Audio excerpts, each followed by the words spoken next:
All right, folks, let's get started on our little mini unit on the urinary system, Unit 12. Or another title could be to pee or not to pee. That is the question. Whether 'tis nobler in the minds of men to bear these slings and streams of outrageous urine. That's as much as I'm going to do. But that's my impression of Hamlet if he was an Anatomy and Phys teacher. So, part one, we're going to cover everything in the urinary system but the kidneys. In part two, we'll hit the kidneys. So, what are some of the functions of the urinary system? Its main job is to dispose of waste and excess ions in the blood. So, metabolic waste from the body. Regulate blood volume and the chemical makeup of the blood, keeping everything in balance in there. Helping to regulate blood pressure and stimulating red blood cell production. All right, what are some of the organs we find in the urinary system? We have the renal veins and arteries, which we saw in our cardiovascular unit, taking blood to and from the kidneys. The kidneys themselves, ureters, urinary bladder, the urethra. So let's take a look here. So in this image, we can see, we'll start from the top, we'll start with the kidneys. And on top of those kidneys, you can see some adrenal glands. We can see the renal artery and vein going into the kidneys at the hilus. That little indent part of the kidney is the hilus. Then the kidneys filter the blood, make the urine. The urine leaves the kidneys through the ureters, gets stored in the bladder for a while, and then leaves the body through the urethra. Okay. Here's a transverse section looking down on top, so you can see the kidneys lie right along the back here at either side of the backbone. That's why they don't let you get punched there when you're a prize fighter or something like that in boxing, because there's a lot of blood under high pressure in the kidneys, and if you bust them open, you got some issues. Let's start with the renal, and renal once again refers to anything having to do with the kidneys. The renal veins and arteries, they carry blood to and from the kidneys, and they enter at the hilus, like I mentioned before. The ureter, it's about 30 centimeters long. Obviously, it's going to be longer if you're taller, short, not as long if you're shorter. 30 centimeters, about a foot. Okay? And it transports the urine from the kidneys to the urinary bladder. That's all it does. And it does this via peristalsis. It's not gravity. That's why astronauts in space, when they're in 0G, can still pee. Okay? Because peristalsis is what's moving this stuff. There are some valve-like folds at the bladder. They're not full-on valves like we saw in the circulatory system. But they do act somewhat like valves, and they do a decent job of making sure that when your bladder contracts, urine doesn't go back up the ureters and into the kidney, though it can happen. Okay. Taking a look at the urinary bladder here. Okay. It's a smooth, collapsible, muscular sac. Nice way to describe it. And its job is to store urine.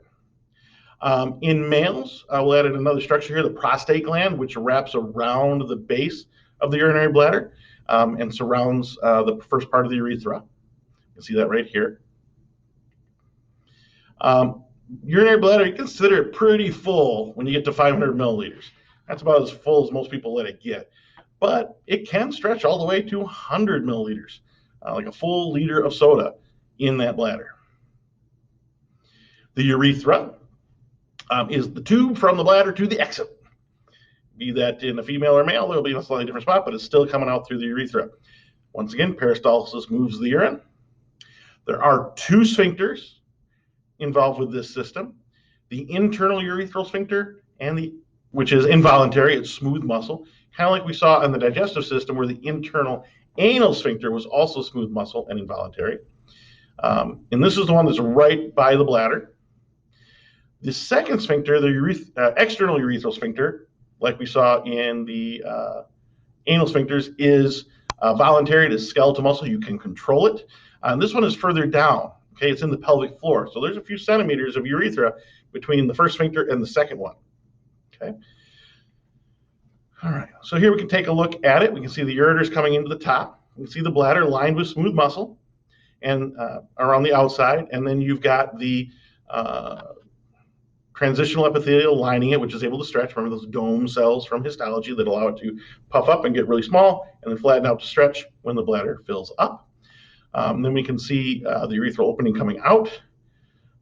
This one shows the internal urethral sphincter there, right around the base, and a couple centimeters below that where it leaves the pelvic cavity we have the external urethral sphincter, which is skeletal muscle. All right. So the fancy words for peeing, you can call it voiding the bladder, or you can call it micturition. From here on out, when you guys want to go to the bathroom in here to urinate or pee, I want you to say, Mr. Hamele, can I go micturate, please? Might as well use the fun words. So, like I said before, the bladder will collect fluids up to about 200 milliliters.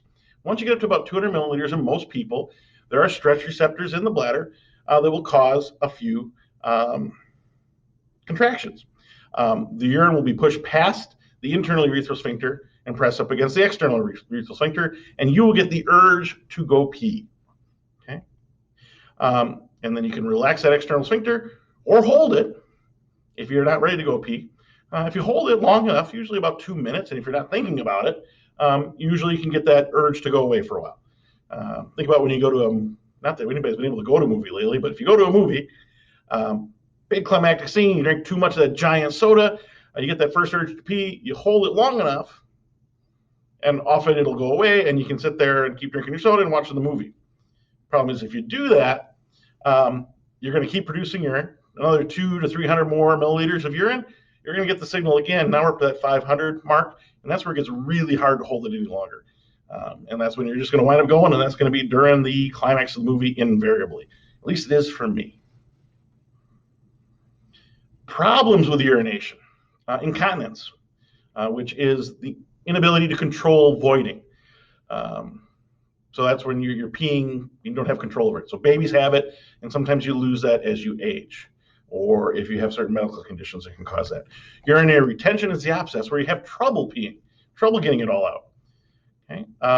This can be a problem after general anesthesia. This is why after you get general anesthesia in the hospital, they generally make you wait until you urinate before they let you leave to make sure everything's up and running again.